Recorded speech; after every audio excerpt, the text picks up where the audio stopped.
Can ChatGPT or artificial intelligence replace human beings in Pakistan? My answer is big no. क्या पाकिस्तान के अंदर ये artificial intelligence इन लोगों को रिप्लेस कर पाएगी? ना, बिल्कुल भी मुमकिन नहीं। ऐसा क्यों? This is the point. Imagine आपने आर्टिफिशियल इंटेलिजेंस जो है या चैट जीपीटी वट जो सॉफ्टवेयर आप यूज कर रहे हैं, वहां पे आपने मेडिकल कंडीशन आपकी वर्स हुई है, आपको बीमारी लगी है, फिर आपको महसूस हुआ बीमार है, आप उसे चैटिंग करते हैं, वो आपको बताता है कि आपके ये सिम्टम्स है, ये बीमारी, ये दवाई ले आओ, दवाई ले लेते हैं। और अगले ही दिन जब अपनी ऑर्गेनाइजेशन में जाते हैं और बिल क्लेम करते हैं, थ्रू इंश्योरेंस क्लेम करते हैं, तो वो कहते हैं where is the doctor prescription? ये कहां से आ गया? आपको अगर चैट जीपीटी से लिया है या आर्टिफिशियल इंटेलिजेंस ने मुझे प्रिस्क्रिप्शन दी है, वो कहेगा रिजेक्टेड। लो जी, किसी डॉक्टर को चेक कराओ, फीस पर हो जाके 2500-3000, तो फिर वापस आना है, कहेगा गो। ठीक है, और चैट जीपीटी दी या फिर आर्टिफिशियल इंटेलिजेंस ना चुप का परे पड़ेगा। ये है असल में वजह।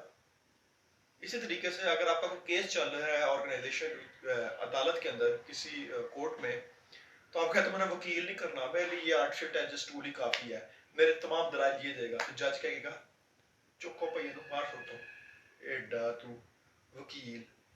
ये क्या है यार? ऐसा मुल्क जहाँ पे हर चीज कागजी कार्रवाई से लिंक्ड हो, हर जगह पे दस्तखत करने लाजमी हो, प्रिंट आउट लेके, जहाँ पे इलेक्ट्रॉनिक बिल्स के साथ साथ जो है आपको हार्ड कॉपीज भी आती हो, तो वहाँ पे आप समझते हैं कि क्या हमें ये चीज़ रिप्लेस कर पाएंगी? नहीं। इसी तरीके से आपने अगर किसी मुफ्ती से फतवा लिया है और वहाँ प्रेजेंट करना है, तो आप आर्टिफिशियल इंटेलिजेंस से जितनी मर्जी नॉलेज ले लें, वो जितना मर्जी आपको गाइड कर, जितने मर्जी फतवे दे दे, लेकिन नहीं, जब तक वो स्टैंप नहीं लगेगी दारुल उफ्ता की, उसकी वैल्यू जीरो है।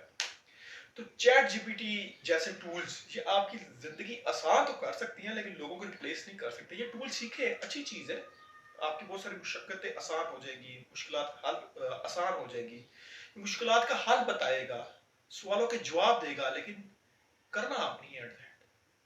ऐसे रोजमर्रा की बेतहाशा ऐसे मामलात हैं, अनगिनत मामलात, खासकर पाकिस्तान, जिसके आगे आर्टिफिशियल इंटेलिजेंस फेल हो जाएगी। एक सिंपल सा टेस्ट करो, मैंने वैसे थोड़ा सा किया है। आप कोई भी आर्टिफिशियल इंटेलिजेंस का जो टूल जो आपको बेहतर लगता है यूज करते हैं, उसको डाउनलोड करें, उसको ऑल एक्सेस दें, ठीक है। और फिर आपने ना एक हफ्ते तक ये करना है कि मुख्तलिफ हॉस्पिटल्स में चक्कर लगाने हैं, उसको मोबाइल को जेब में रख के, पॉकेट में रख के, और जिस हॉस्पिटल में जाए वहाँ पे आधा घंटा या 15 मिनट गुजार के वापस आ जाए, और फिर फार्मेसी की शॉप्स में भी बार बार जाए, 2-2 मिनट गुजार के आते हैं, फिर 2 हफ्ते कर लें, यूँ कर लेते चलो।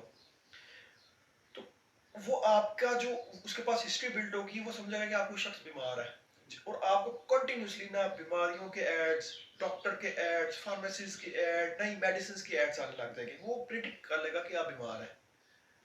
आपने सिर्फ चक्कर ही मारा। तो there is there are many ways where you can fool this artificial intelligence. तो आर्टिफिशियल इंटेलिजेंस पाकिस्तान में मैं अभी वैसे अगले 12-15 साल तक नहीं देख रहा कि इतनी कामयाब होगी, और क्योंकि हमें बहुत सारा भी काम करना है। हाँ, उसके बाद देख सकते हैं, क्योंकि हमें पेपर वर्क से भी जान छुड़ानी है, हमें अपने सिस्टम्स स्ट्रेंथन करने हैं, मजबूत करनी है, एजुकेट करना है, और आस्ते आस्ते इस चीज़ को रिप्लेस करेगी। तो ये तहलका जो मच गया, आर्टिफिशियल इंटेलिजेंस आ गई है, पता नहीं क्या कुछ हो जाएगा, लोगों की नौकरियां चली जाएंगी, डॉक्टर्स की नौकरियां चली जाएंगी, वकीलों की नौकरी चली जाएगी, बहुत सारे काम आसान हो जाएंगे। इन्फॉर्मेशन गूगल भी है, तब ये सारी खिचड़ी पकी थी, कुछ भी नहीं हुआ, वैसे का वैसे सिस्टम चल रहा है। आपको इन्फॉर्मेशन तो मिल जाती है, लेकिन इन्फॉर्मेशन की ऑथेंटिसिटी आपने खुद वेरीफाई करनी है। So my answer, can artificial intelligence replace humans in Pakistan? The answer is no, as of today.